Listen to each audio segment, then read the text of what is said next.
Hi. അലസത കാരണം നിങ്ങളുടെ കോൺഫിഡൻസ് നഷ്ടപ്പെട്ടിട്ടുണ്ടോ? അതെങ്ങനെയാണ് നോക്കാം നമുക്ക്. അതായത് അലസത കാരണം നമ്മൾ പല പണികളും മാറ്റി വെക്കും.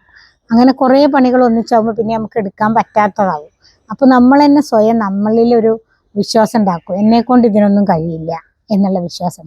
എനിക്ക് കഴിയില്ല എന്നുള്ളൊരു വിശ്വാസം നമ്മുടെ ഉള്ളിൽ തന്നെ ഉണ്ടായാൽ നമ്മുടെ ആത്മവിശ്വാസം കുറയും. കാരണം ബാക്കി എല്ലാവരും നല്ല കഴിവുള്ളവരാണ്, എനിക്ക് കഴിയില്ല. എനിക്ക് കഴിയില്ല എന്ന് പറയാൻ കാരണം എന്താണ്? ചെയ്യേണ്ട സമയത്ത് നമ്മൾ ചെയ്യാതെ മടി കാരണം മാറ്റി വെച്ചിട്ടാണ്. ഇത് സ്കൂളിലൊക്കെ എപ്പോഴും സംഭവിക്കാറുണ്ട്. കുട്ടികൾ എനിക്ക് അത്രയൊന്നും പഠിക്കാൻ കഴിയില്ല എന്ന് പറയും. കാരണം എന്താണ്? ഓരോ ദിവസം എടുക്കുന്നത് അവർ പഠിക്കണില്ല. പിന്നെ അവസാനമാകുമ്പോൾ എല്ലാം കൂടി ആകുമ്പോൾ അവർക്ക് സാധിക്കില്ല. അപ്പോൾ അവരെ തന്നെ വിധി എഴുതും, എന്നെക്കൊണ്ട് ഇതിനൊന്നും കഴിയില്ല. അപ്പോൾ അലസത നമ്മളെ കോൺഫിഡൻസിനെ വളരെയധികം ബാധിക്കുന്നുണ്ട്. അതുകൊണ്ട് കോൺഫിഡൻസ് ബൂസ്റ്റ് ചെയ്യാൻ പ്രവർത്തനത്തിൽ ഏർപ്പെടുക.